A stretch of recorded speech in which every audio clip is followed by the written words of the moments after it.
by some of the experts in the field. We're also pleased to be within this facility, which at the conclusion of the conference, we're going to have a tour of the adjacent Olympic ice oval and in the facilities that are in this area. And it's quite a jewel into this part of the community, in the Kearns community, where we are residing. Our risk conference today is also on a dual platform where we will be in person here as well as to a virtual audience. I think this is going to be a carryover from some of the things that we started during the COVID pandemic. And we have about equal numbers on both sides of the equation. And we're glad that we can all be here together where we can enjoy, time in association one with another. We would also like to thank some of our key sponsors that help make this possible. We have representatives from HCC Tokyo Marine that are a leading provider in governmental risk, allied public risk, and travelers. And some of the representatives for the other companies are tuning in virtually. And we have present with us the representatives from HCC Tokyo Marine, and we appreciate them being here. And Greg Zarotney is also going to be the first presenter today. But our opening welcome is going to be with Jeff Monson, who's the chairman of the board of the Oker Parks and Recreation District, which has overall responsibility for all of these facilities. And Jeff's going to take a few minutes and welcome us and give us an orientation to this area. So Jeff.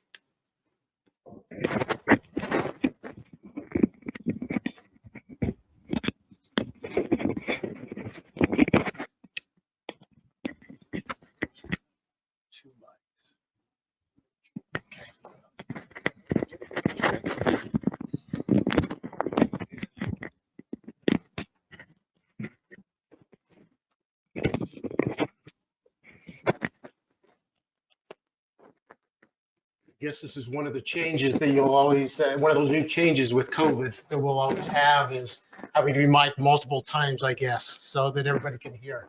But I wanted to welcome you to Kearns, Utah, and to this wonderful facility. Thank you for coming. We appreciate your attendance. Kearns, Utah is a very unique organization, very unique area. And I know that some of you that don't come out this way very often, it can be kind of a ways out here west. But we appreciate you being here. Kearns has a long history, and it kind of started in right after the war in 1942 is when Camp Kearns was established as an Army Air Force training camp. And that's kind of where we got our start as individuals came out here and with this, found this area to be very, good for different things. And so it was really unique that we started, out here in this area. And then in 1961, Salt Lake County actually made this area, or our recreation area, the first service area in Salt Lake County. So we have the designation of Salt Lake County Service Area #1. And so we've always enjoyed being #1 in a lot of different things. The first service area. This was also one of the things that, we were able to develop the recreation area out here. As we, in 61, we became a service area. In 65, we were able to start our first phase and finish our first phase of the recreation and parks district. That was with the competition pool, the covered competition pool that is still standing over there as you enter in right across from Kearns High School. That pool is quite old and we're working on getting it renovated and things like that, but it's been quite a gem for us. There's been a lot of changes over the years with the recreation center. A couple name changes. In 2004, we actually did change our name to the Oker Recreation and Parks District from the service area. And so that's what we're known as at this point. After the first phase, we then had another phase in '98 when we then, had opened 5 additional pools, daycare centers, weight rooms, cardio rooms, and other areas that they could use in the fitness center. Another first that we had right around 2010, we had a 50-meter pool that was open, and could only be used during the summer months. And so we kind of looked at that to see what we could do, and we contacted Sprung Structures. And so Sprung actually looked at putting a covering over our 50-meter pool, and this was the first Sprung structure that covered a swimming pool here at our fitness center and our facility. So again, another first, and it was really good. And then the Olympics were going to come to Utah.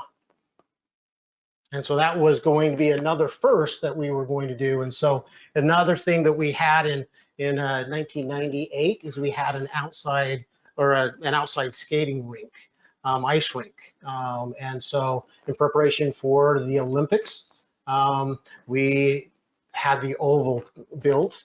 And so in 2001, the oval was completed in preparation for the 2002 Winter Olympics. And as you know, it was kind of an interesting time of the year, or of time period. And it was right after 2001, 9/11. And I understand, and I remember being out here and all the angst of, is it going to happen and things like that. Security was heightened, but it became a very wonderful Winter Olympics, and one of the most successful Winter Olympics that we had. And with that, also, I really appreciated the Olympic Committee and some of the foresight that they had, because what they did is they took some of the money from the Winter Olympics and actually put it into a legacy fund. And that fund is intended to run the Olympic facilities, the Oval and some of the other facilities for the rest of their life period. And so they put that fund together, that legacy fund together. And so that is one of the things that they wanted to do, is to keep maintaining those facilities. Throughout the world, there's been other Olympics in other cities, and Utah is the only state that has facilities that are being run as effectively as we are, other than, straight government, taking over and running the facilities. And so, the Utah Olympic Legacy Fund and Foundation is the one that runs the Oval. Oka Recreation and Parks District does own the Oval, but we have a long-term lease with the foundation to go ahead and run that. When the Oval was being considered and we were building that, there was always talk about having a connection between the Oval and the fitness center. And that was one of the plans that we wanted to have. And so after the Olympics, we started looking at putting a connection together, and it just didn't happen. We talked to multiple groups and different things like that. It was going to cost quite a bit of money. And so it took quite some time to finally get this connection built, the one that we're sitting in right now. It finally happened once we were able to build a partnership among 5 individuals or 5 groups. The Oka Recreation Parks District was one. Then we had the state of Utah. We had Salt Lake County. We also had U.S. Speed Skating. And they actually were very interested. They weren't located here in Utah at the time, but they said that if we could build the facility and give them some space, that they would go ahead and relocate to Utah, which they did. And then the Olympic Utah Legacy Foundation was the other partner. So out of those 5 partners, we were able to put the money and financing together to build this wonderful facility that we're sitting in today. And it is multiple use. As you know, this area here is the meeting center, and this really is kind of was paid for and funded by Salt Lake County. It also houses the offices of the Kearns Metro Township and the Community Council. So there's offices here along with other meeting rooms. We also have the U.S. Speed Skating Training Center, which is just outside. And I really encourage you to stay if you can and go through the tour of the facilities, because, you know, wonderful facilities. One of the things that Oka Recreation and Parks wanted is we wanted to improve our facility in our fitness room and weight room. And that was one of the things that we were able to do as a partner in this juncture and in this partnership. And so we have a new weight room that really has provided a lot of space and needed opportunities for us at that point. And so once again, I mean, it's been a long road coming, a lot of people working together to be able to make this successful. One of the things that I really appreciate with Olympus and, you know, their service and things like that, running recreation centers and all of your organizations, there's very unique risk needs.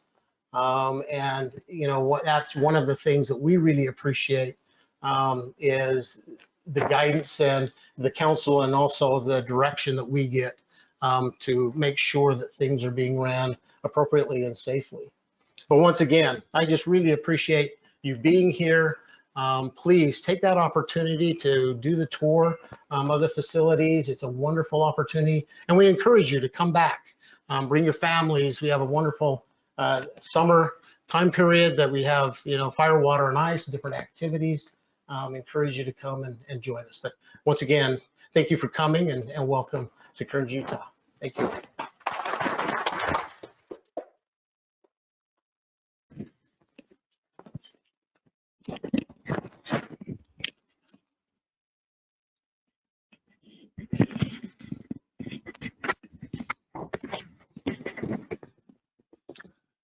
Our first topic and presentation today is the challenges of ensuring law enforcement in 2020.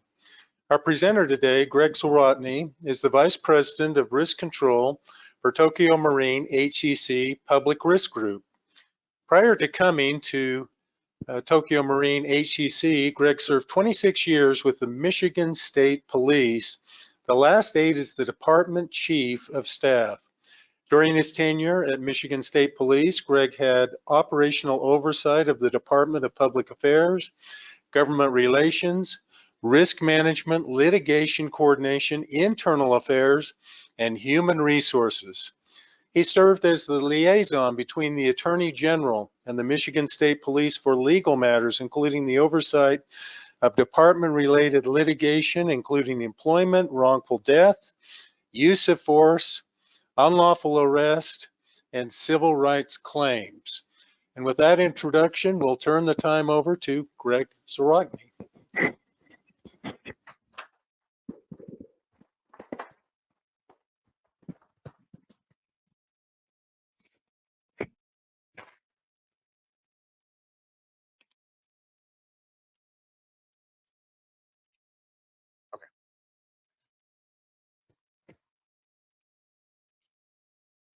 Can everybody hear me?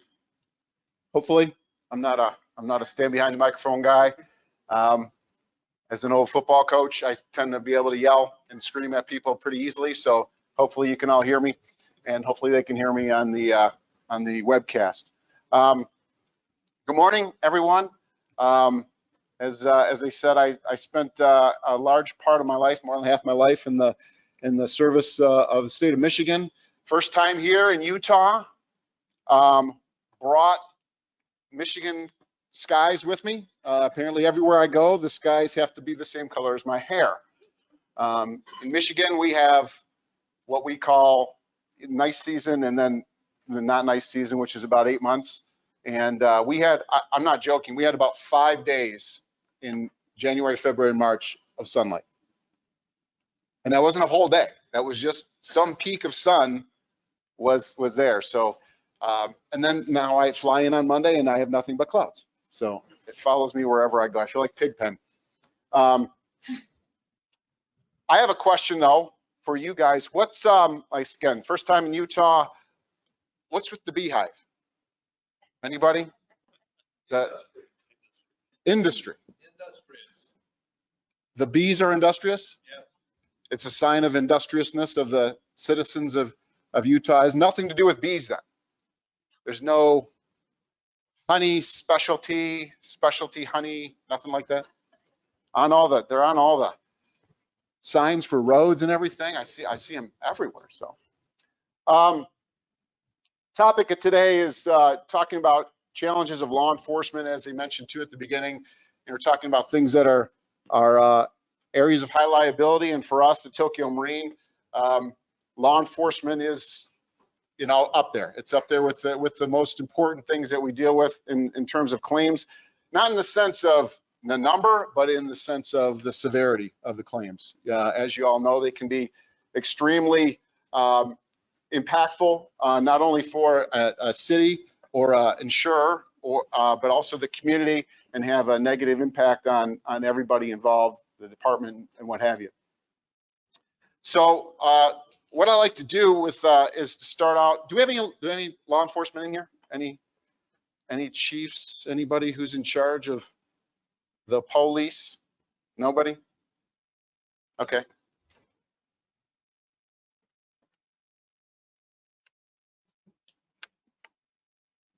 Or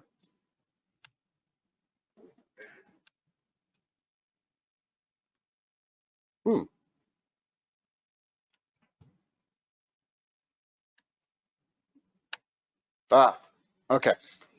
So, well, give you a brief overview of the presentation. We talk about sort of how we got to where we are in law enforcement, and public perception has a lot to do with training, has a lot to do with history, and I think in every profession, in every walk of life, we have a tendency, unfortunately, to forget history of how we got places, because we have a tendency not to learn from those things.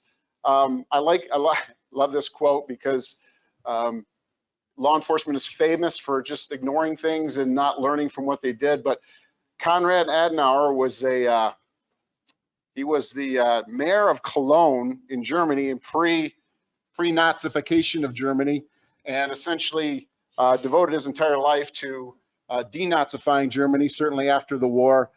Became the chancellor of Germany after that. So if anybody knows what the sum total of history, that things that could be avoided, it's Mr. Adenauer. And I think, unfortunately, like I said, we don't learn from history. But I think to have a historical perspective on how we got to where we are in law enforcement is really important. The room, we have risk managers, we have people in charge of cities, in charge of budgets.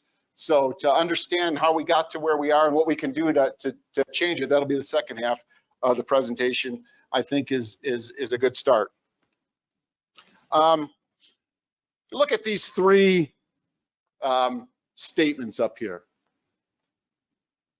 Preventing crime, the goal is preventing crime. Would you agree with that? Preventing crime is the goal of law enforcement? No, I see some no's. No? What is it? Well, I don't know necessarily what the goal is. If that's the goal, then we're doing a horrible job. In some cases, yes. You know, in some cities, we are doing a very good job. In some places, we are doing a very good job. But you say that because your perception is what? What is the goal of law enforcement that you think? Well, I would say it is to catch criminals. Okay, but if there's not a criminal in the first place, because the community is the police are the community, and the community helps out, and those the laws are not broken as often, wouldn't you say that's the community you want to live in? Sure. Okay, so the goal, I guess, is preventing crime. To have, first of all, you're catching any criminals that you have, you'd catch those. Okay, that would be a secondary goal, but the main goal is to prevent crime. And if you have fewer criminals, you don't have to catch them, right? Safe cities, safe communities.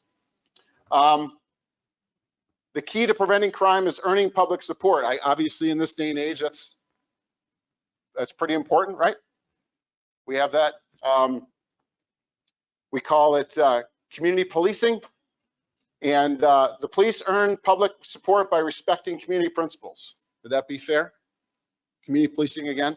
Well, these goals, as stated and on the screen, were put together by Sir Robert Peel in 1829.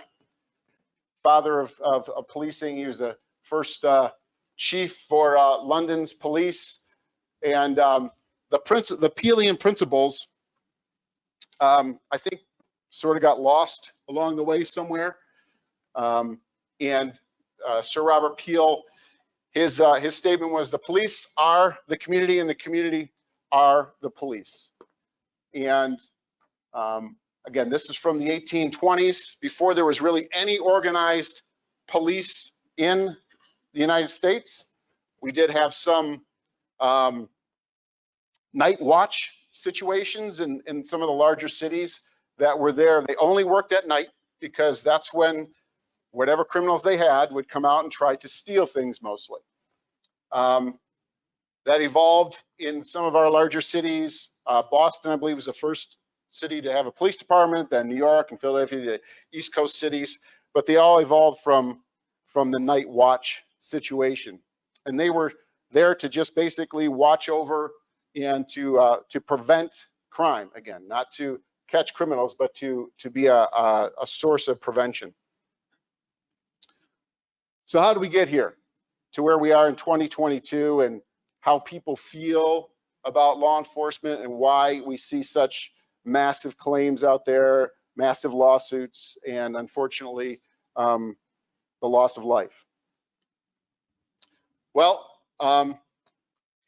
police in America have not always been used to prevent crime or to catch criminals. Unfortunately, over the years, over the history of more than 200 years in America, police have been used to control certain populations. In the larger cities, they were always used politically to control the new immigrants. You'll have stories of how the Italians were treated, and you have stories about how the Polish were treated, and it was the religious, different religious groups were treated differently by police. Certainly, you have the legacy of slave patrols in the South. That is something that police still have to deal with in certain parts of the country. That's still on people's mind. Political policing. Certainly, you had the big city bosses running Chicago and New York and everything, and the police were just used as a political arm.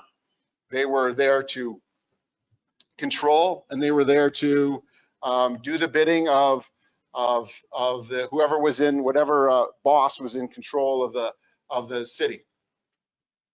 Revenue collectors. Certainly during Prohibition, we saw this come to light, where law enforcement was used to collect revenue. We saw the proliferation of administrative type of actions that should be administrative in nature, but police were being used to enforce those. I still think we have quite a bit of revenue collection going on within our communities now, and it certainly can leave a bad taste in people's mouth when law enforcement are used as revenue collectors. The next one is talking about the warrior culture, and I'm sure you've heard of the militarization of police. What happened in the 1980s in the United States in law enforcement that sort of might have brought this out? Anybody know what we sort of were dealing with, particularly in the larger cities? The war on drugs, right? Started in the 80s. And when you start to call something a war, what do you need to fight the war? You need warriors. You need soldiers. Okay, and that's sort of when the warrior culture, the warrior ethos, sort of started to bleed into law enforcement. And in the 80s, early 90s, you started to see a lot more law enforcement going from traditional sort of professional uniform to more of a fatigue based. You see them with the sort of army pants on now and the army sort of fatigue based uniforms. A lot more SWAT activity started to occur. You had the advent of the 1033 program. Does anybody know what the 1033 program is? What is it? What's that? Federal government surplus. Yes, so federal government surplus, vehicles, firearms, all kinds of equipment that the military didn't need anymore. The government says, well, what are we going to do with this? We don't sell it to civilians. We can melt it, we can destroy it, we can just, decommission it, or we could give it to local governments for emergencies and for law enforcement because we're fighting a drug war, and drug warriors need equipment to fight the war. So you started to see more and more military type of equipment getting into the hands of law enforcement. And I'm not saying that, don't get me wrong, I'm not making judgments on this at all. I think there is a place certainly for an armored vehicle in law enforcement. But as you'll see in a few moments, there's oftentimes it's unnecessary, and it certainly gives the people the impression that we have a occupied force here in our community versus the police force, more of a Pelian police force, I'd like to call it. An outgrowth of that is sort of the warrior culture. I don't know if you guys are familiar with this either, but there's a lot of training that was going on in the 90s. I was sort of a part of that. There are a lot of private training companies started to come up with these warrior types of training for police. You were taught that basically everybody was your enemy. Every traffic stop was someone who was out to get you. Now, if you're taught that on every traffic stop someone was out to get you, how are you going to treat people? Are you going to treat them as if they're a citizen and you need to correct some behavior, or are you going to treat every traffic stop as a life and death situation? Which they are, don't get me wrong. Anything can turn into, a crap storm at any moment, right? For law enforcement. But some of the training was giving the trainees the impression that it's always bad all the time and everybody's always out to get you. And as we know, police officers have, 75 million contacts with people a year, and 0.000%, 0.2% of them end up being a situation where force is used or even there's an arrest. So when you look at the data, that doesn't actually pan out. Another big thing that I don't think is that great, maybe you do, maybe you don't, nationalization of formerly local issues. You see this all the time, certainly with the advent of the internet, certainly with the advent of 24-hour news channels. They need things to fill their time with information. So their stories that were normally a localized story are now their headline on national news. And with things like the Twitter and the Facebook and the Instagram and the whatever, blah, blah, blah, people have to fill things. It's got a worldwide impact. You can sit there with your phone and find out what's going on anywhere. I don't know, do anybody still actually read a physical paper? Anybody get a paper and read it and open it up and look at it every day? Yeah, maybe 5 or 6, but most people still read stuff online, right? You read the headlines, you'll look at whatever the local paper is, you'll look at maybe some national headlines. And particularly if you're looking at your local online paper, you'll see a headline that says, officer charged with sex crimes and you go, oh my gosh, what happened in my local police department? You click it on, and it's something that happened in Texas or it happened in Florida. The impression is that it's happening right where you are, and all these things are happening locally, and it's not, there are bad things that are happening. There are people are making all kinds of bad decisions out there, but the nationalization of local issues has really had an impact on people's perception of law enforcement. I subscribe to a Google alert for police misconduct. So every day I get an alert about police misconduct, and it just scrolls and scrolls and scrolls. And every day there's stories about police misconduct because it's of interest to the media. And I don't know how you guys feel about the media in here. I'm not a big fan. I don't, well, depends on how you define that, but a lot of it is definitely sensationalized, and a lot of it is agenda driven, okay? Particularly when it comes to lawsuits,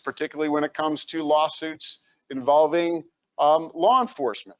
My history with the Michigan State Police, I handled our lawsuits for about 15 years.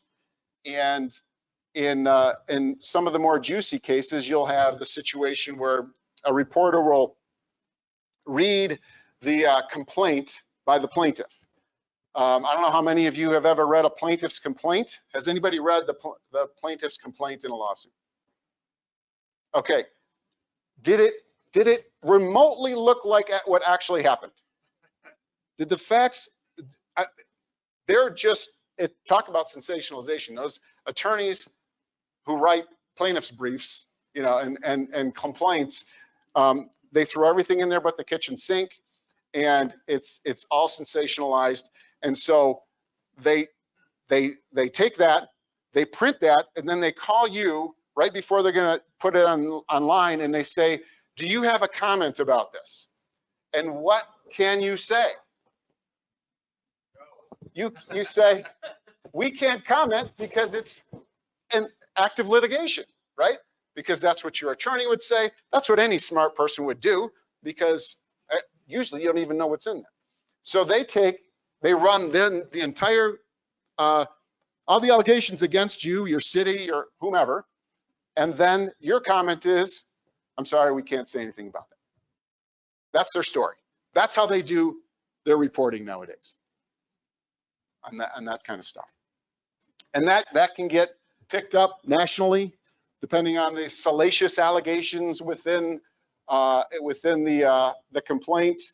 But oh man, do you want to say something, right? Do you want to say everything in there, almost everything in there is a lie, right? But you can't. You can't say that. You could say we will vigorously defend the allegations in there and what have you, but generally you say we have no comment. And then the last point. This isn't a total compilation of everything, but these are just sort of my thoughts. Is this other one, policing for profit? Does anybody know what policing for profit is? Anybody help me out here? Policing for, yes, sir. I think Manway is a good example. We have, What's that? it's a city up north. Okay. They police it and ticket anybody speeding in order to buffer their budget. Or at least that's what the argument was. So they would police and ticket in order to increase their budget so they can spend on other things. Okay. So that's thank you. That's excellent. Does anyone in here have a budget that is exactly what they need? They're overflowing with cash and they just throw in your sir, you do? Okay. So is it a fair statement though that most municipalities, communities in the country are what you could call underfunded to a certain extent, right? You don't have enough money to do everything you need to do, right? So you find unique ways of trying to supplement the budgets. In Michigan, we have a cap on property tax increases. Unfortunately, when we didn't just have the Great Recession, we had 10 years in Michigan of recession in the early 2000s. So for 10 years, our property taxes, the valuations were going down, revenues to local government were going down substantially. But you can only raise them up to, unfortunately now, you can raise them up to the inflationary rate, which is going to go up substantially. Mine did, but there's a cap on that. So governments went down, let's just say government revenue went down 50% in some cases. And in most of these communities, they will never, ever see what they were receiving in revenue in 2005 because it went down so much, they can't possibly get it back up to where they were 15 years ago to run their communities. So they have to find other means of supplementing these budgets. I don't know if there's similar situations in you're similarly in Utah, but that's how it is in Michigan.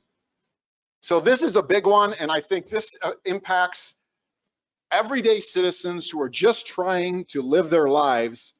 They're not criminals. They're just going about their daily business. I do have some videos in here, and hopefully they work. And this will probably this will get things. Oh, this is one other one. How do we get here? This is my last one. This is the one I said was disturbing. Okay, just watch this. Uh-oh, we don't have volume. Oh.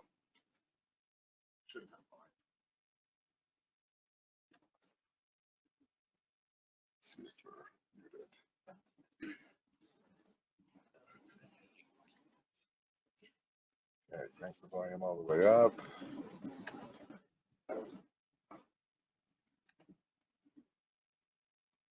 Yeah, that is a mystery.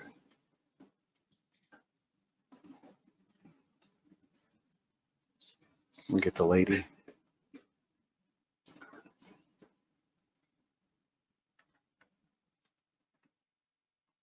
All right, well, you see this video? I can tell you what's going on here. So first of all, you know, the YouTube has the algorithms, and you search for stuff, and then it tells you, and then it finds other stuff, and it thinks it knows what you're interested in, right? So, but okay, so TMHCC, our public risk group headquarters is in Auburn Hills, Michigan. I live in Michigan, but my computer thinks it's in Houston, where our corporate headquarters is. So I get all these ads for things that are in Texas. So you saw that was a plaintiff's attorney, a famous plaintiff's attorney who resides in Dallas, and that was his commercial using Dallas Cowboy cheerleaders on the field. What's that place called? It's Jerryland. What's the place called though? AT&T, right? So that was now plaintiff's attorneys. Okay, how do we get here? Sometime in the 1970s, I believe, the United States Supreme Court decided it was okay for attorneys to start advertising. Before that, they couldn't.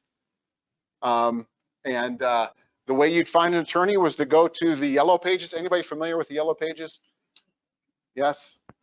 The phone book. So you go to the phone book and you pick somebody, or word of mouth or whatever. Now we have this, and I'm sure you see it everywhere. I'm sure you see it on billboards. I'm sure you see it. They advertise. If I had the audio, I'll play it for you.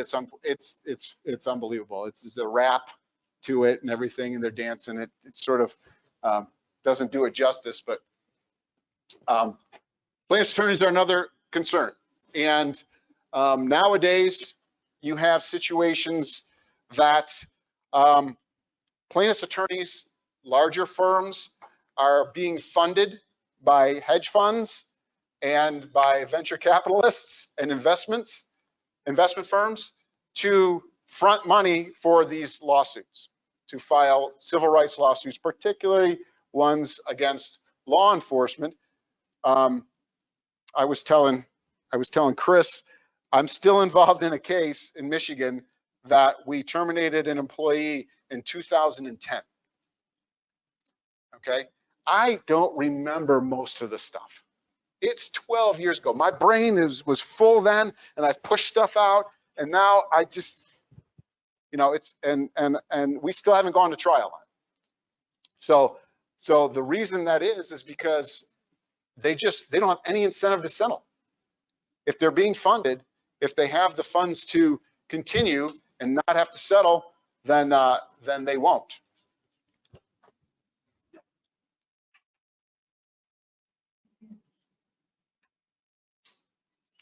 All right, really gonna need the volume. Got one more idea. Maybe we can- Computers log in and then just stick the mic next to it. There's feedback. That's not the worst idea I've ever heard. All right. I'll take it.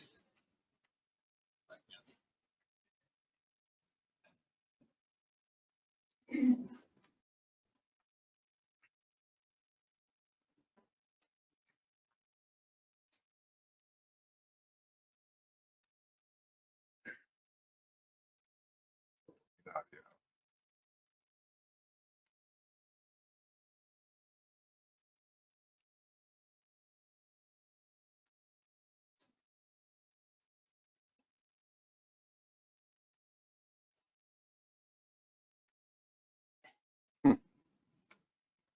Yeah, volume's turned all the way up. So it's gonna be really loud when it kicks on. When it works, it will be very loud. That's my expectation at this point.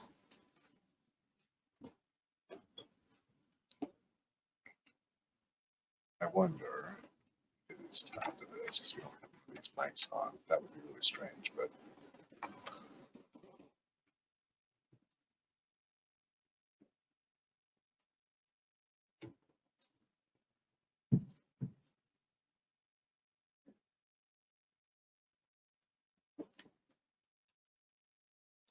While we're waiting, so what is the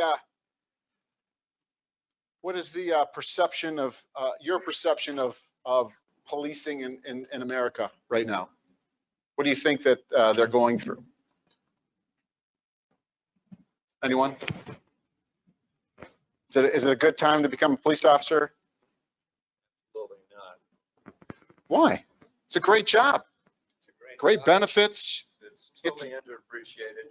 We put individuals in situations that are absolutely horrible because of actions of others.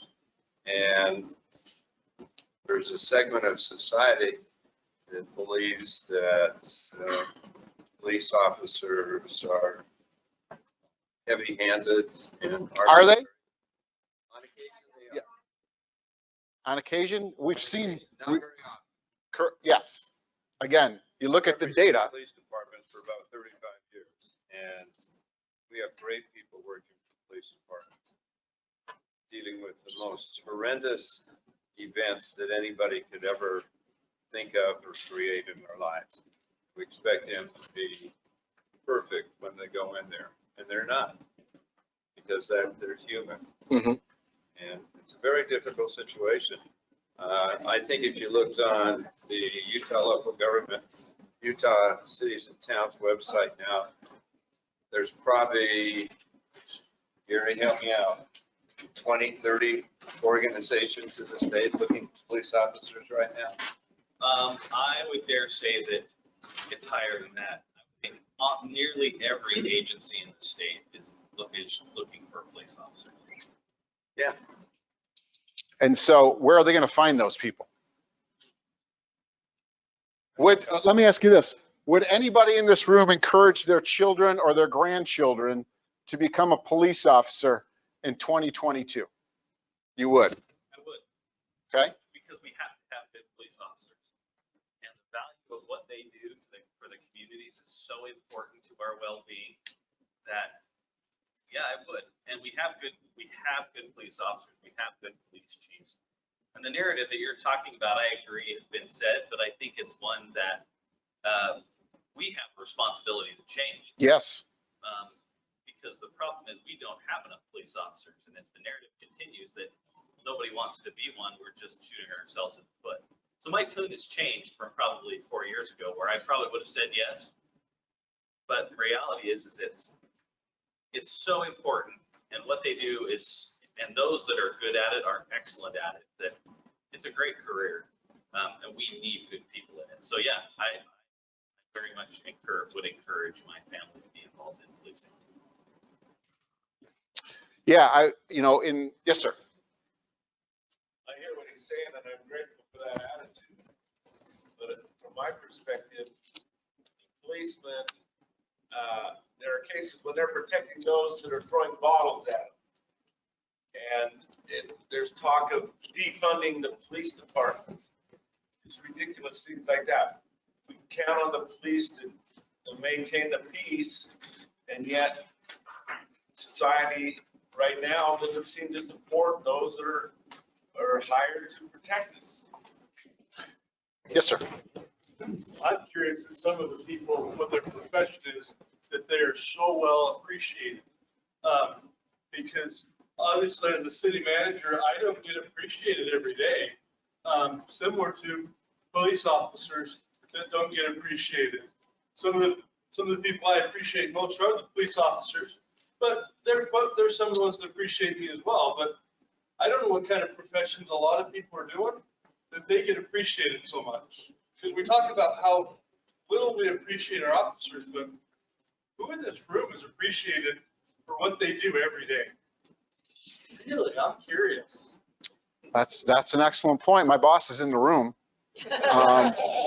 So, I don't talk to him every day, but, generally he shows me appreciation when we do talk. Yes. Yeah, I'm not sure it's about appreciation. And I think, people have a perception of Utah, right? That don't live in Utah. Are you aware of that? Just like people have a perception of Michigan and the Upper Peninsula of Michigan. Certainly people in the Lower Peninsula have an impression of people in the Upper Peninsula. Like, who would ever want to live up there? But I think this goes to sort of the nationalization of local issues too, because I just get a distinct feeling that I went to and visited a town yesterday. And it's well-run community, well-run police department, excellent leadership there. But the police officers and this idea of defunding the police is still, there's no defunding of the police where they are, okay? I think this idea, it sounds so preposterous, similar to the biggest movie star in the world going up on stage and slapping the biggest comedian in the world in front of everybody. It sounds preposterous, doesn't it? But it's 2022 and weird things are happening all over the country. I get the impression that a lot of this is born out of coastal media that is propagating this dissent, and it is occurring in big cities. There's no question about that.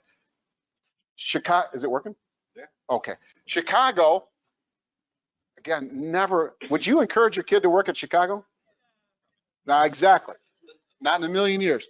Chicago lost 100% more of the people they planned on losing this year to retirement. Okay. And they cannot fill any of their classes. So they're doing what? How are they going to fill their classes? They're lowering their standards. Now, I'll put my first slide up there about history and learning from the mistakes of history. We've done that before.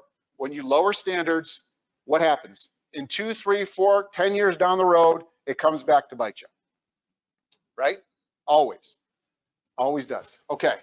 I want to do that law boss one because everybody needs a laugh.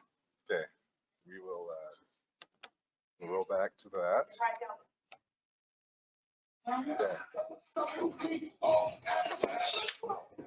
Isn't that better?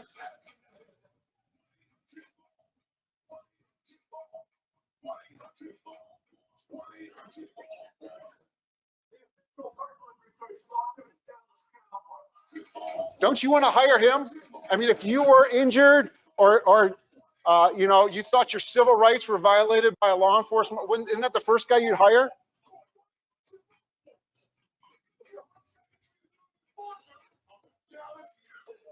I mean, it didn't do it justice either without the volume, did it? So, so in Michigan, we have a similar guy. His name is Jeffrey Feiger. Have you ever heard of Jeffrey Feiger? Jeffrey Feiger was Dr. Jack Kevorkian's attorney back in the 90s when Jack Kevorkian was, some say he was murdering people, but he was assisting in suicides. And Jeffrey Feiger became famous for doing that. He also ran for governor of Michigan and got trounced, but he did. He's gotten about $25 million from the state police over the years when I was there. So he does very well, but has terrible hair. I don't understand how you can be worth literally $100 million and have terrible, terrible hair. I don't get it. Nope, but nobody will tell him. You know, they're all afraid of him. All right, so I'd like to talk about this little town, and it sort of parlays on the, what was the town you talked about? Manaway. Okay, so this is the Alabama version, all right? This story was from 2019, and we'll do a little compare and contrast here. Can you play that? Small town in Jefferson County. Looks like police are stepping up patrols along I-22.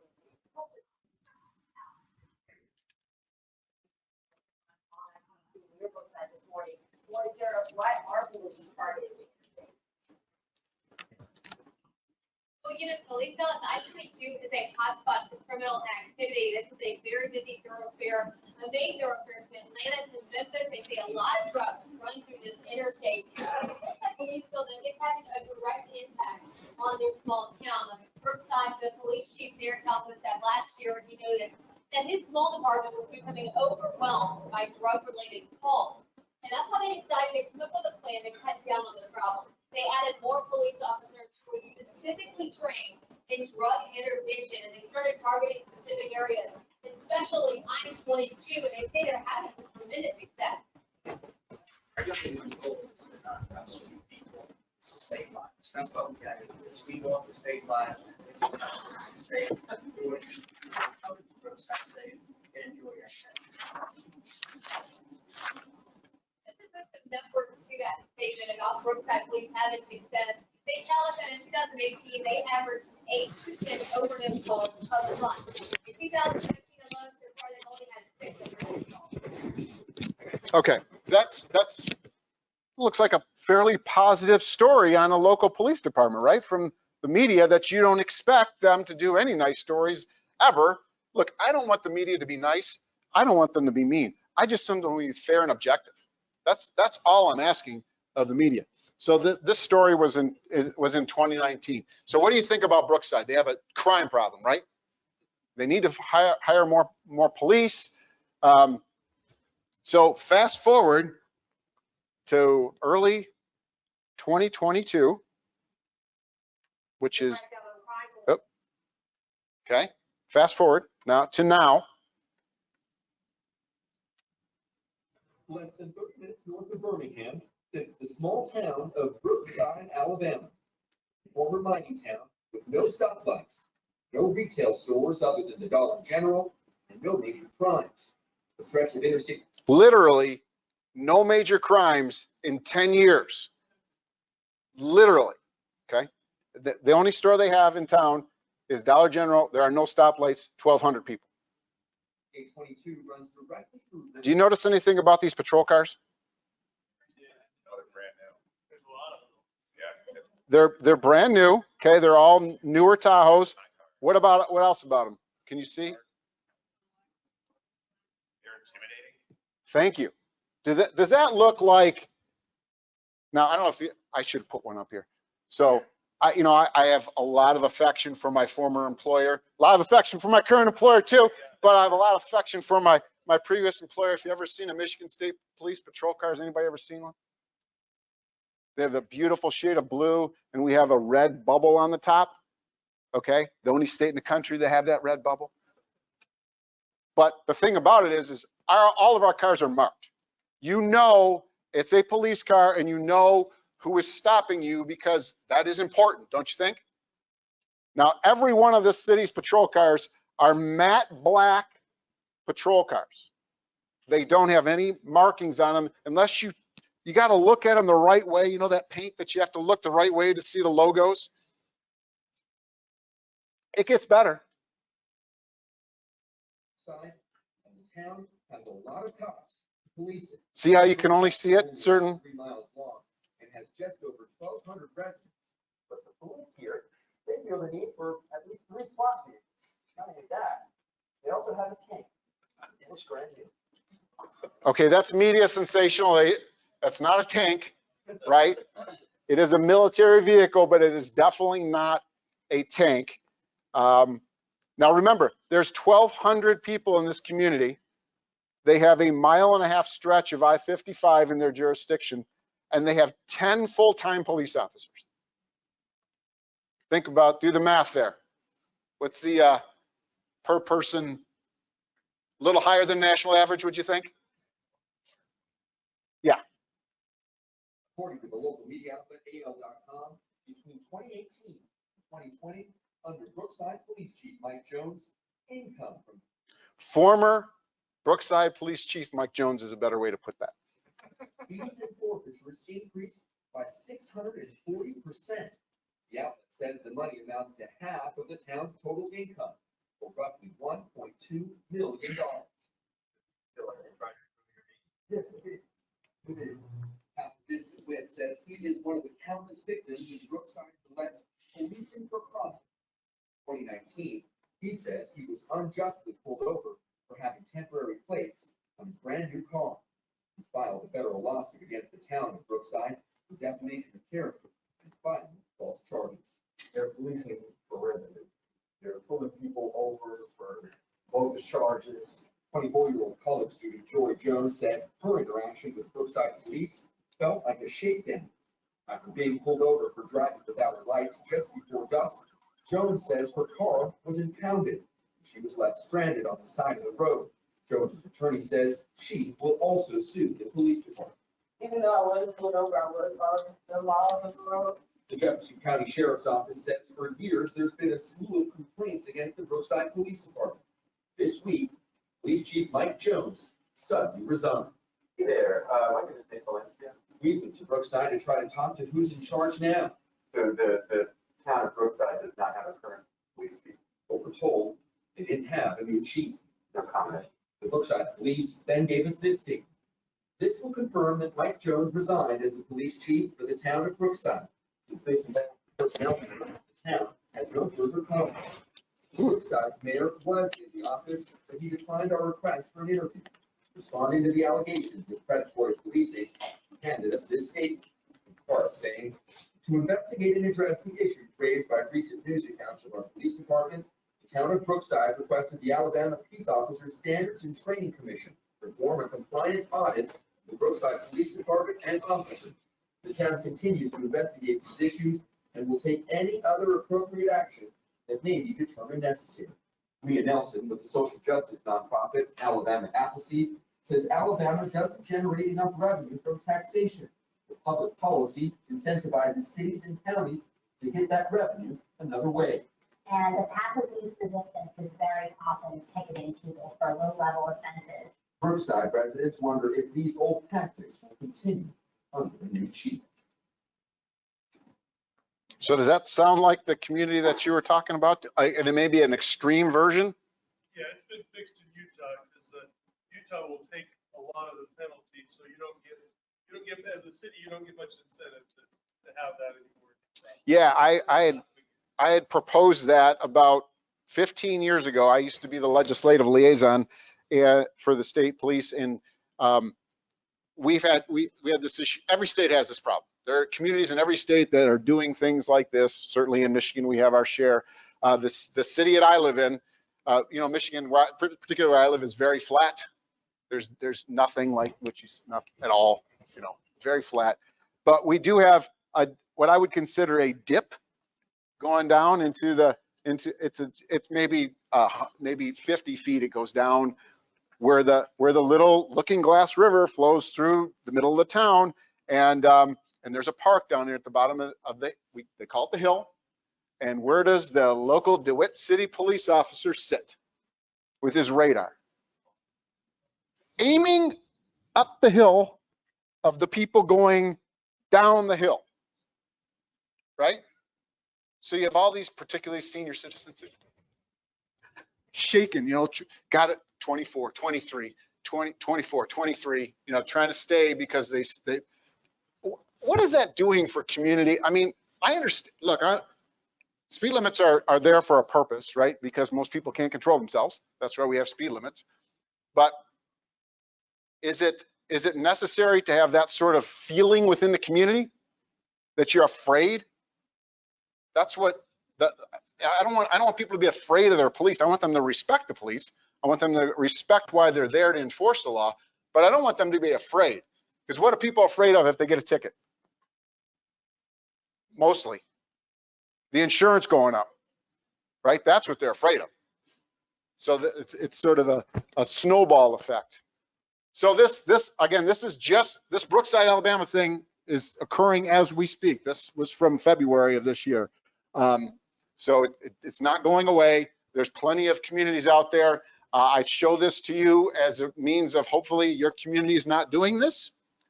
And the other thing is to get you trying to understand that in 2020, they made more misdemeanor arrests than they have citizens. Okay? Think about that. They're just trying to save lives. I heard that, police officer. They're just trying to save lives.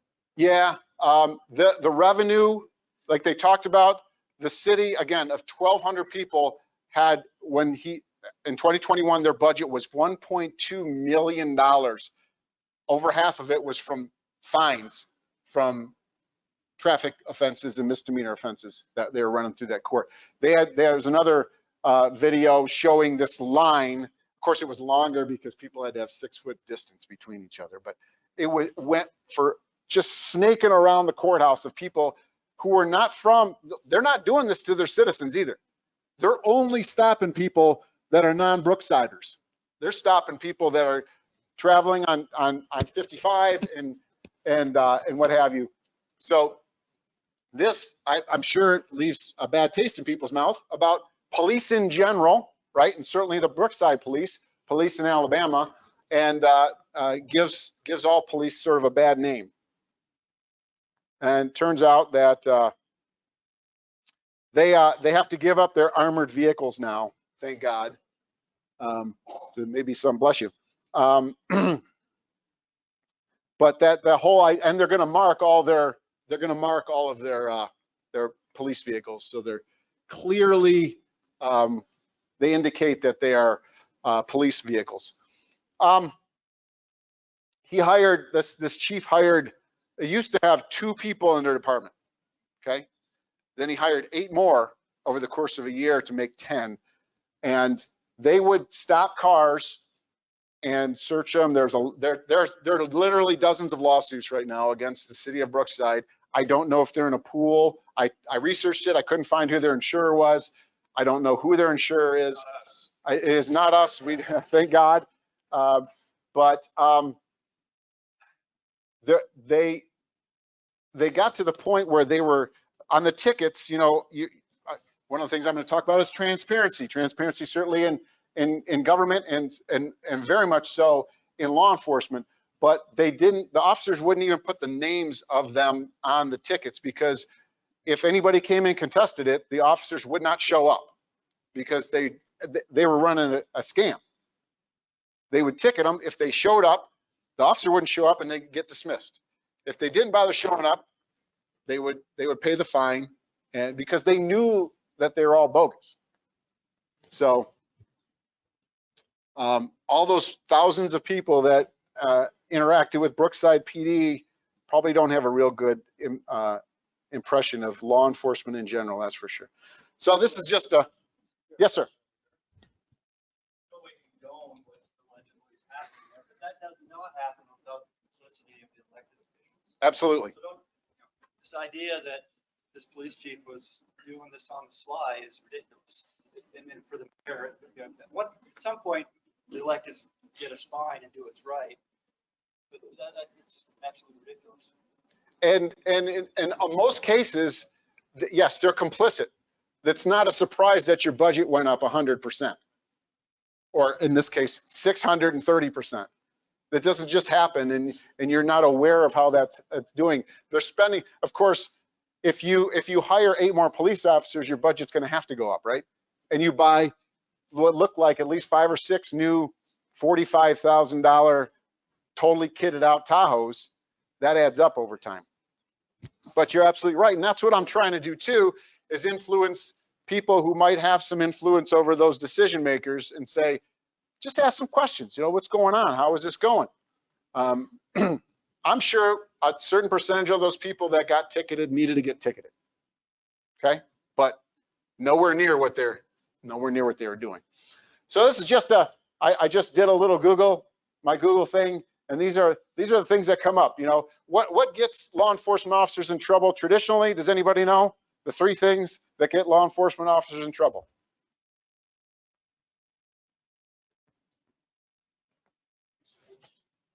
I'm talking, well, yes, use of force, absolutely. Sex, substances, and money. Those are the 3 things that will get them every time. Money, they have, you know, we have 13 Indian casinos in Michigan. So as a result, some people cannot control themselves. They get hung up. We had a couple of troopers who had debts, and they took a little money from the buy money that they're using on their drug team. Certainly sex gets people in more trouble than over the history of man. And then, you know, with the proliferation of things and the ability of having this information at your fingertips. But this is just, you know, it's every day. It's very, it can be a little bit depressing if you go out and look at all the issues that they're having out there. Again, it doesn't do any good for the profession. It stains the profession, and it sort of explains a little bit how we got to where we are. So where are we now? Couple of media outlets did some data mining, and they did a lot of Freedom of Information Act requests. Took a lot to put this information together because there was no database on this type of information out there. This is quite a lengthy project, but this is just what they compiled in these cities. Now, again, a lot of them are big cities, you know, but they're not all big cities on this list here. Springfield, Massachusetts is not a big city. Cambridge is not a big city. But you have over $3 billion was given out in 10 years for police settlements, just in these cities that they came up with. Remember, this is a snapshot. This does not include, you see on here, New York City, $1.7 billion in settlements over 10 years. Obviously, Chicago, they just had another big one. LA, in fact, on this list, is not on this list, is the Michigan State Police, which would, because they didn't do state agencies, that'd be right around between Indianapolis and Springfield, Massachusetts, ours would be. Just think what law enforcement could have done, or those communities could have done, if just half of those weren't on there with $1.5 billion. How many law enforcement officers could they have hired? How much training could they have paid for? What's the first thing that goes away when the budgets get squeezed? Training, right? Training is expensive, and it's not expensive because the training costs the money. The training is expensive is because you have to send somebody away to training, then you have to backfill their position or pay somebody overtime to come in. It's a vicious cycle when it comes to paying for training. $3 billion over 10 years just on those agencies. And unfortunately, half of that is from officers who have more than one claim. In fact, you see over here, this is just, okay, 8 officers had more than 46 claims against them. Can you begin to understand? I realize these departments are big and people get lost in big departments and things like that. And 7 officers were involved in 73 payments over 10 years. This isn't their career. Okay. Again, this is a real problem, and there probably are. You'd think maybe after, let's just say after 20, you might want to do something, right, and not let those other get out of hand. Does it mean all these settlements were legitimate? How many people have been involved in a law enforcement related settlement? And did you settle those in many cases, or in some cases, just to make it go away? And you didn't even think that it was legitimate, right? It was a BS claim. You know it. They filed it, but it's a price of doing business, right? There's a certain price, a threshold that you can get rid of cases, and it's cheaper for you to do that than it is to keep fighting. Is that fair? Yes, sir.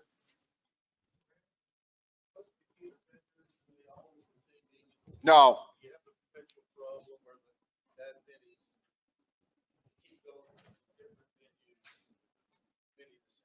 Well, this particular study was of those agencies that I put up there.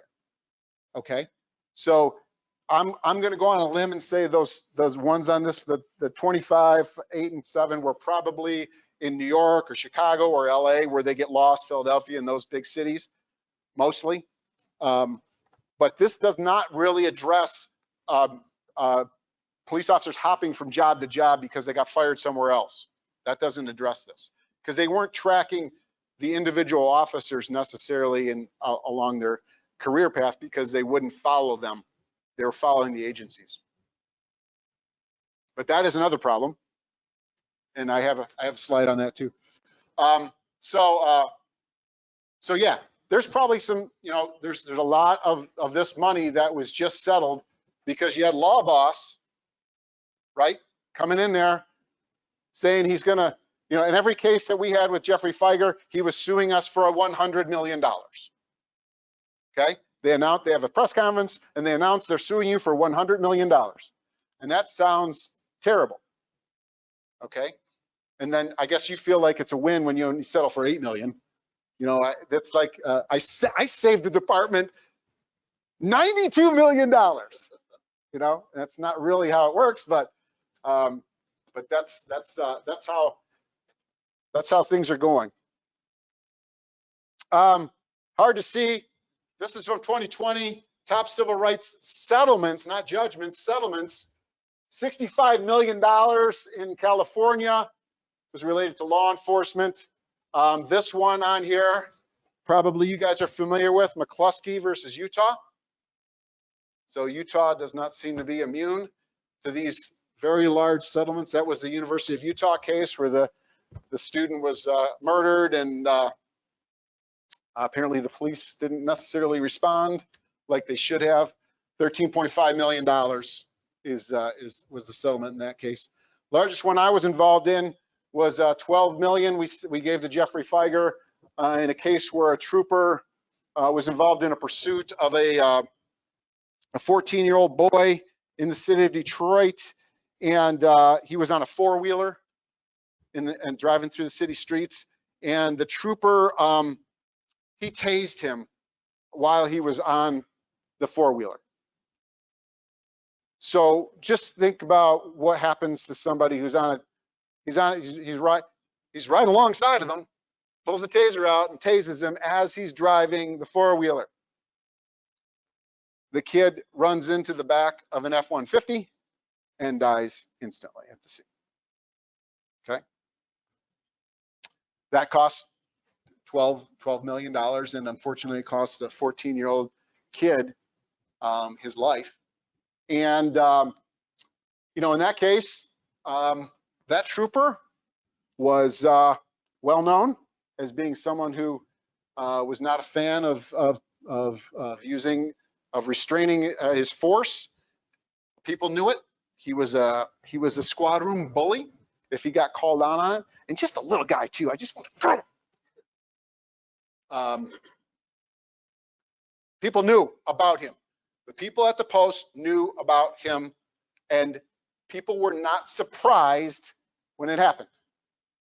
Okay? What does that say? There's an opportunity within your communities, within your departments, to address these issues very early on in the process, before it gets to that point, before somebody unfortunately dies. The other large case that I was involved in was an $8 million case, again, the Jeffrey Feiger, where a trooper, and in these cases, we have, I'm gonna go on a limb and take a little, we had good policies in the Michigan State Police. We had good training in the Michigan State Police. It never overcomes culture, leadership, and leadership in the department. And in these, and you can't overcome a bad apple either. The other one, we had a trooper who was, he decided on his own that he was going to pick his dad up for a ride along. Okay, so he picks his dad up and they do a ride along. This is not authorized. You don't, you know. So what is he going to do with his dad in the car? Is he going to just drive around, wave to people, or is he going to aggressively try to find some crap to get into during his shift? What do you think? What do you think he's going to do? He's going to show off for his dad. So what does he do? Sees a car, big violation here, seatbelt. Okay, seatbelt violation. That's all he has is seatbelt violation. Takes off, he turns his lights and sirens on. Guy has a warrant, takes off. This is in the city of Flint, Michigan. I know you're familiar with Flint, right? There is a story that was local that became national. Flint's more than about bad water, by the way. It's about bad government, bad policing, bad everything. It's just not a real nice. Anyway, so we patrol the city of Flint in cooperation with the Flint Police Department. He takes off after the guy, and this is literally one city block, blows through a red light and runs into a vehicle containing with 3 women in it, kills a 62-year-old woman, smacks her right, just blows right through the red light at about 55 miles an hour.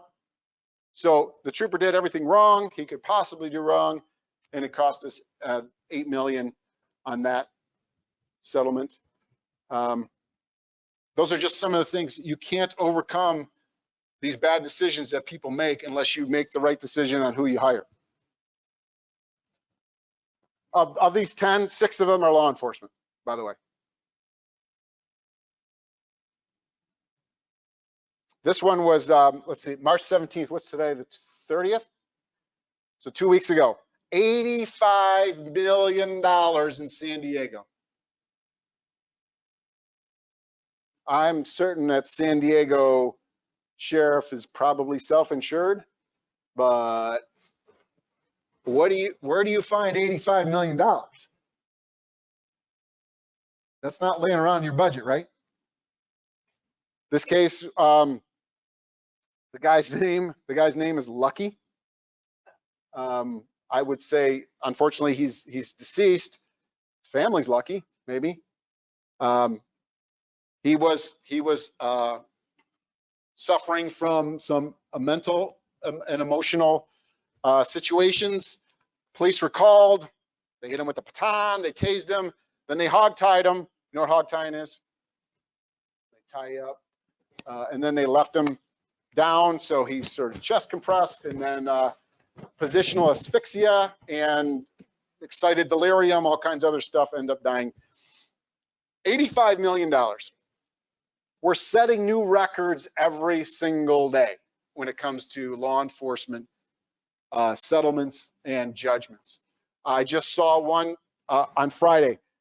Protesters in Denver were awarded $14 million for injuries during the protests in 2020. Same thing in Dallas. 2 weeks ago, $13 million to protesters who were injured. Now, these people were not injured like Mr. Fauci was, or they weren't killed. They were hit by some of those projectiles. They were hit by beanbag rounds and that type of stuff. So it's, like I said, we're just setting news. And then this one from last year, which was the case in Utah where unfortunately the college student was killed by a former relationship or something. And there were a lot of questions about the response for the law enforcement. So after talking about all this doom and gloom, right? I just wanted to set the stage for how sort of we got here as a nation, not certainly individually to your communities, but overall how attitudes have gotten to where they are. How do we fix this stuff? How do we at first, well, everybody likes alliteration, right? So you got your talent, you got your training, you got your technology, and transparency. Those are the four things that I'm going to talk about real quick here, and hopefully we can get better at what we do, learn from our mistakes, not repeat them, and move the profession forward and not be subject to some of these unbelievable settlements and judgments. So the first one is obviously you have to start with the right people. As I stated in the two examples that I had with the MSP, both of those troopers were known quantities. The people knew they were over aggressive, they didn't get checked, and unfortunately it ended up with people dying, innocent people dying, and the department, we probably could have hired 150 troopers with that money that we spent on those. So tell me who you want to work for here.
Okay, in the interest of time, it's just a similar theme throughout.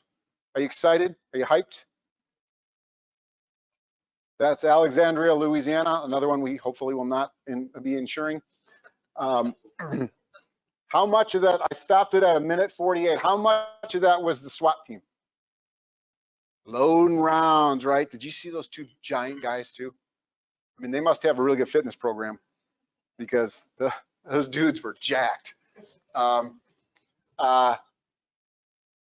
that's again, this is their recruiting video. This is what they're trying to attract new talent to their agency with. It's certainly you know it's got a really, if you had a good sound system in here, it really gets you pumping. Really wants you. And then see more catching bad guys. I'm sure that guy's a cop too. But he just okay.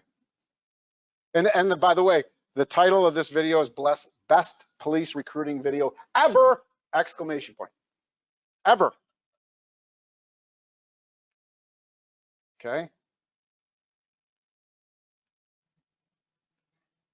This is Grand Junction, Colorado.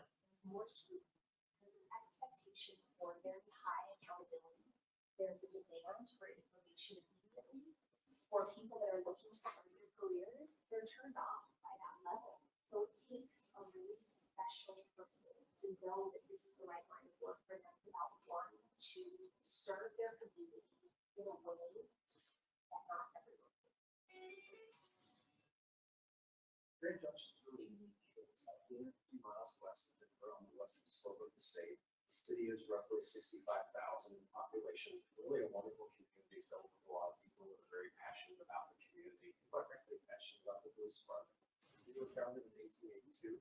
We have, or will have, as a new tax measure that recently passed for our community support, 142 sworn officers, roughly 250 employees because we run a regional communications center. We're so geographically distanced from other areas of the state, we have to have some services that normally would be reserved for larger metropolitan police agencies. Those may include the bomb team, which we have, the traffic unit, crime lab, school resource officers, community resource unit. We have 2 cannons with the goal of getting the third, and they work different shifts, so they're available for multi-purpose. We have the SWAT team. So those are all very exciting opportunities for our staff, and that we really have to provide services because our community demands it. So there's recruiting and there's successful recruiting. Getting people to apply is one thing. Getting people that will be successful in or fit the organization is entirely different.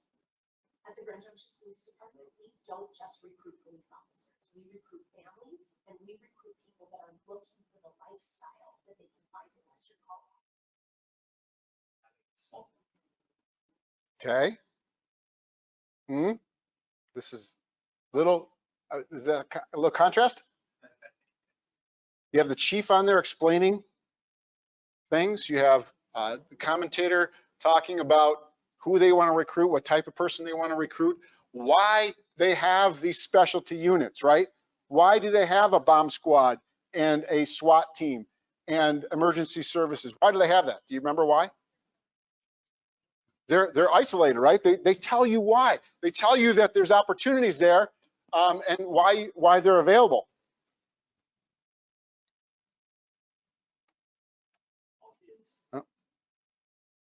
This one. This is one I think we might want to look at. Okay. Between cities and Schenectady, Colby and Troy lies the crown jewel of the capital district. Colony, which is derived from the Dutch word colony, a sprawling suburb of 56 square miles. Colony has a population of over 80,000 residents. During daytime business hours, the population swells to over 250,000. This town has been named the safest in the world not once, but twice since 2009. The men and women of the Colony Police Department protect this town. The police department enjoys overwhelming support from their community and town government. And this fall, they're hiring. Buddy, what are you doing with the footage? We're not trying to recruit kids for summer camp here. Needs more sizzle.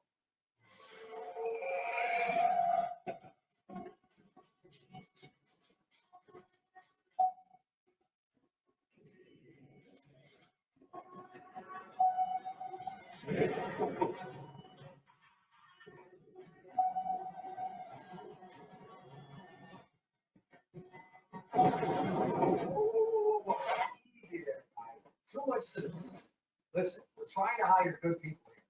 Show me what this job is all about.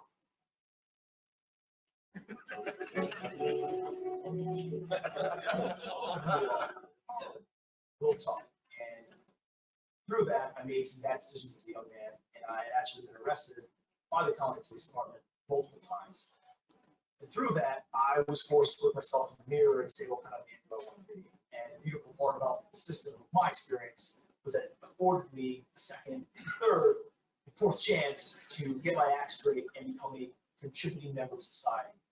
So from a youthful offender that had been arrested multiple times, I decided that I wanted to take control of my life and I wanted to serve the community on the opposite side of the law. Okay. Which of those cities do you want your kid to work in? Go Colony. That joke's just not bad.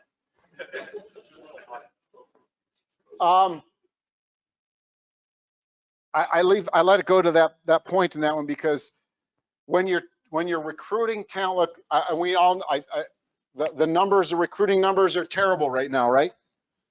You can't hire anybody. Nobody wants to be a police officer. These are just from about a year ago.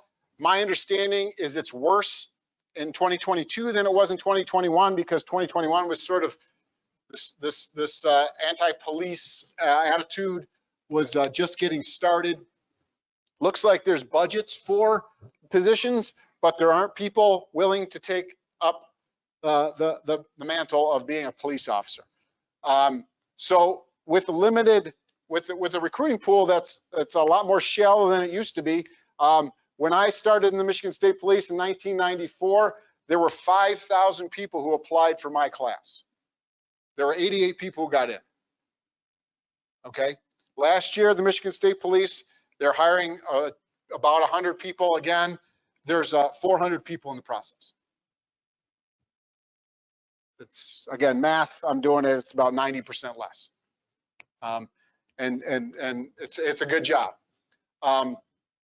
So the last officer that was talking about his background, one of the things that we really do a deep dive on but some of our best hires over the years were people that had issues in their past and overcame them and became a good contributing member of society.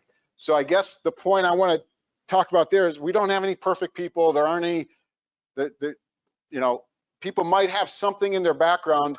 With us, it was always looking at, okay, did they learn from that and have they made the same mistake again? Because if you learn from, you're going to make mistakes when you become a police officer. And if you don't learn from them, then that's a problem. So again, it goes back to learning from history. And we found that some of the people had some of the most challenging upbringings and situations where they got themselves and made bad decisions as a youth or whatever, made excellent police officers. So what I want you to think about is don't discount that when you're doing your hiring or you're talking about that, you're talking with your leadership about someone's background. Look at not necessarily what they did. I mean, that's important, but look at what they did after that. They can make excellent law enforcement officers. This is just a video about the challenges. This was on just real recent in Utah about the challenges in Utah. This is where's Salt Lake County. There's a sheriff, female sheriff, and she talks about the challenges, and they have these budgeted positions and they can't find anybody. And I won't necessarily bore you with that, but it is obviously a challenge everywhere. Do you see officers coming from out of state to come to Utah? It seems like other people are coming from out of state to come to Utah to enjoy like that Grand Junction video might seem to be something that a lot of towns in Utah could take advantage of because it's a great place. There's the outdoor activities here seem to be vast. It's a problem everywhere. I don't know of any police department that's not having a challenge, and if they say they are, then they're not. This headline was from a week ago in Michigan, and you see how it's blurred out because it's for subscribers only, and I will not pay any newspaper a nickel for I will not subscribe to anything. period. Yeah. Chris sends me stuff sometimes from some subscription only stuff, and he puts it on a PDF so I can read it, but I refuse to. So it fades out there, but you get the point, right? Some of the smallest agents, some of the smallest police departments in all over the country pay 12, 14 bucks an hour, right? I went to, first time in my life, I went to In-N-Out Burger. I mean, Talk about life. yes, thank you. I mean, it was okay. You know, it wasn't anyway, there was a sign. I could have signed up $16.16 an hour to work at In-N-Out. Nobody's going to yell at you. Nobody's going to shoot at you. Nobody's going to fight you. Nothing, right? Flip some burgers. They make those fries right there with the press, right? You could do fry presses all day, make more than the cow. How about that? Very challenging. Who do you recruit? Well, there's been a lot of studies about the fact that recruiting officers that have education, minimum of associate's degree, preferably a bachelor's degree, have a statistically significant reduction in use of force. Okay, not really sure what the meaning is behind that, but they have done a number of studies on this, and it's just something to think about. But of course, in this day and age, you know, there is some standards that are being lowered, and this is one of them that's being lowered in a lot of different places about the education requirement. Something that could come back to haunt the agencies later on. We talked about officer hopping around different departments. There is a national decertification registry, the NDI, that's available to law enforcement and hiring officials within communities. You can do a search. It's free. You just pop their name in there, find out if they've been decertified from another state, if they're coming to your state. I know that you do disclosure agreements, and so you have to disclose everything, but something like this would be very helpful, and it is accessible certainly to your law enforcement officials and the hiring managers of the community. I can't stress this enough. You know, you don't see it. You don't see any type of entity really that has poor leadership and culture that is successfully doing their job. It's usually the opposite. If you have great leadership, great culture, then you will have a great agency. The first one I have, if you build it, they will come. Sounded to me like, I mean, I'm basing it on that YouTube video, but it sounded to me like, looked to me like the town of Colony had a pretty good culture there. You know, you have an officer, hey, this is my story. They gave me a chance, and now I'm making the best of it. If you build the agency and you make it the agency to work, everybody, when officers do move, right? If they're a legitimately good police officer, why do they make that move to the other agency? What's the number one reason? That's number two. It's the culture. It's the leadership. It's the bosses that drive them to leave. Two, money is very close, okay? And then the third one I would say is opportunities like they showed in the video. Why are we going here? Well, I could be a SWAT officer. I could be a canine handler. I could be a bomb squad tech. I could be a dive team member. I could be all these different things. Opportunities, but the number one reason is that I hate my boss. Can't deal with this.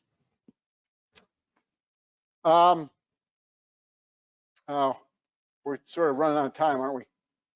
These are. I got a whole spiel about officer training, and as you can see here, I won't show you the video. It's about a minute and a half, but this is a police academy training. What is he doing? What does this remind you of? Boot camp. Boot camp, okay. Are police officers soldiers? Are we military? No. I'm all for discipline, don't get me wrong. But what they do in police academies, even now, is very, very militaristic. And then I have a video of of a real boot camp to compare and contrast them, which is, other than the fact that the real Army, not the fake Army, is actually wearing Army fatigues and camo. And this is sort of a problem with that militarization and the warrior mindset building versus maybe you want to look at building a guardian mindset with the ability to become a warrior when you need to.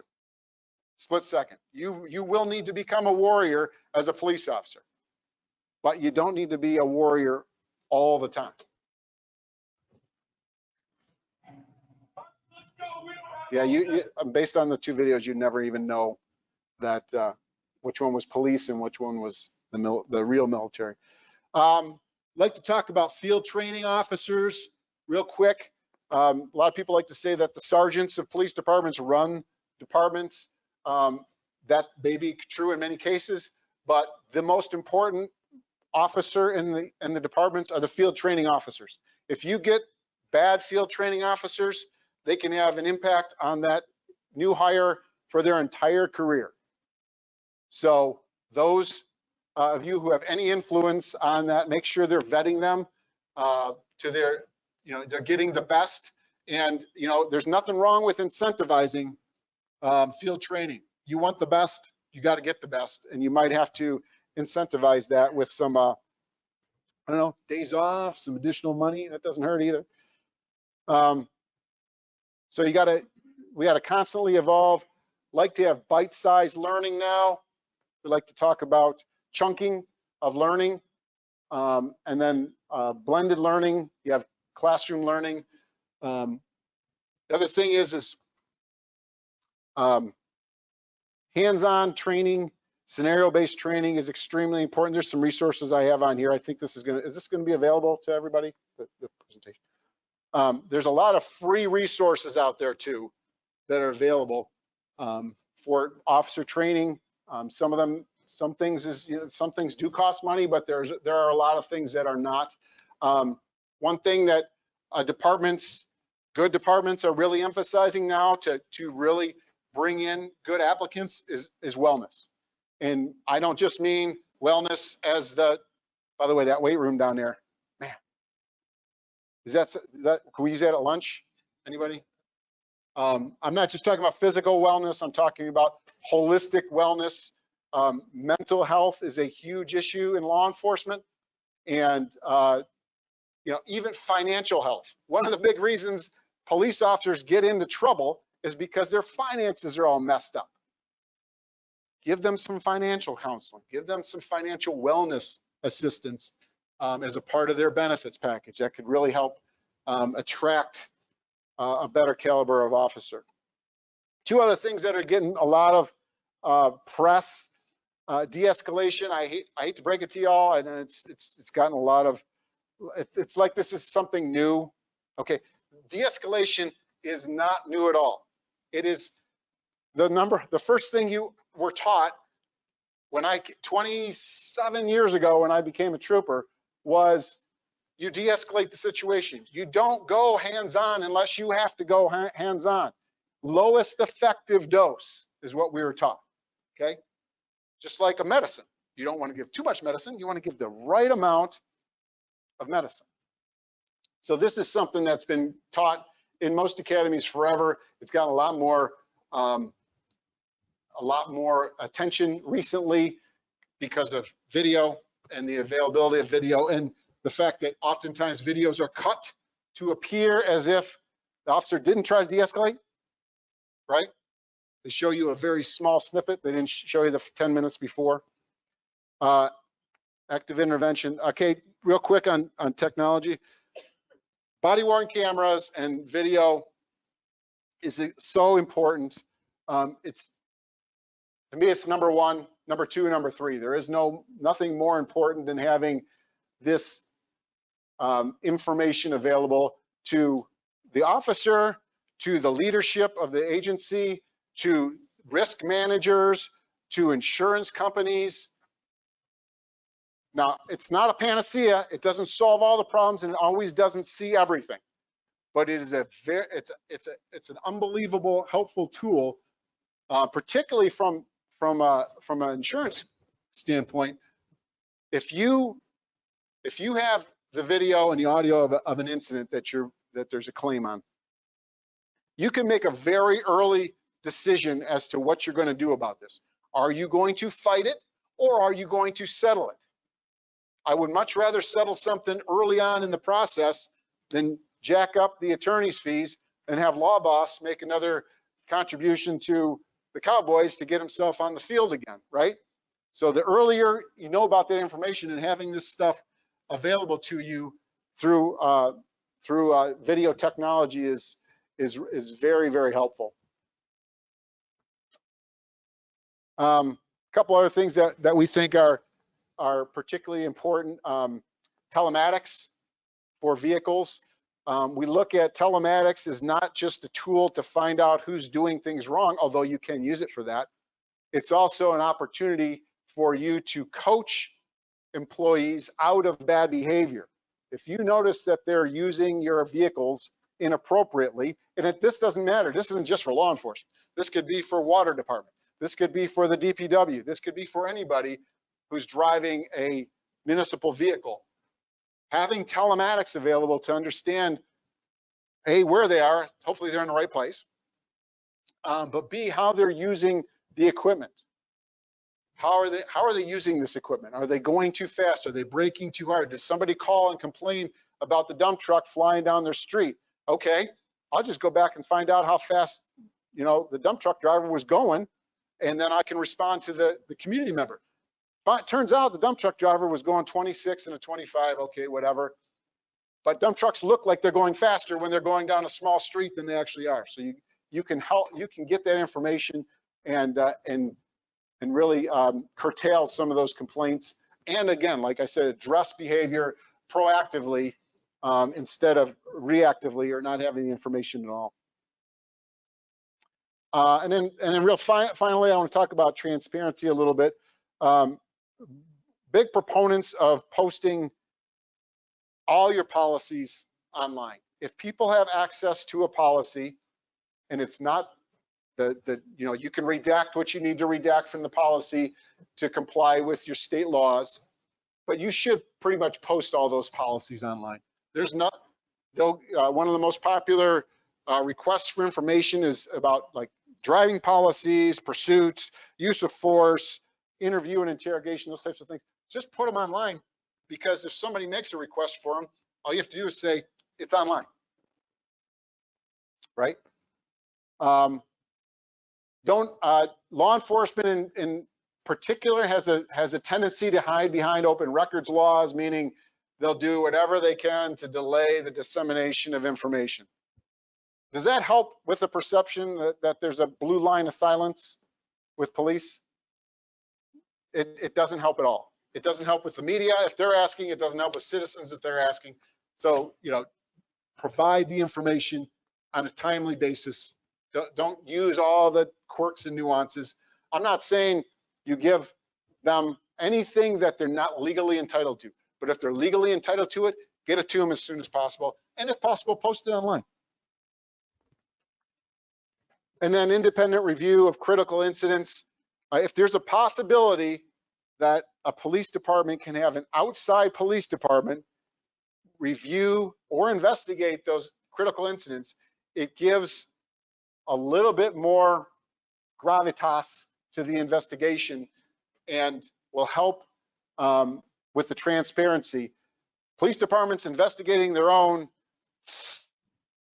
it's just, in this day and age, if you can avoid it, try to avoid it. You can enter in agreements with other agencies to get that information, to get that arrangement. But it's really important, if there's a state agency that's willing to do it, reach out to them. Those are some tips and tricks and ways that we can improve the profession. Last, I think, but not least, is accreditation. In fact, the agency that we went to yesterday was in the process of getting their department accredited. And the assistant chief who I was talking to, best comment, I wish I was recording our conversation because it was a great commercial for accreditation. And he said, I didn't know what I didn't know when I went through this process. And it has made us a better agency because we had to go through this accreditation process. And we thought we were a great agency, and we were a great agency, but we did find some things that we were deficient in, and now we're correcting that so we can become accredited. So accreditation is something really we're pushing, and we'd like to see all of our insureds be accredited agencies. It just is one of those situations where it's a real deep self-examination of the agency, the policies and procedures, and brings everything up to current standards. And then implementation of early intervention system. One thing I want to talk about in here is, have you guys ever known somebody who was an abuser of sick leave, but a good employee? Anyone? Have you ever met anybody who didn't put their carts away at Costco and was a good employee?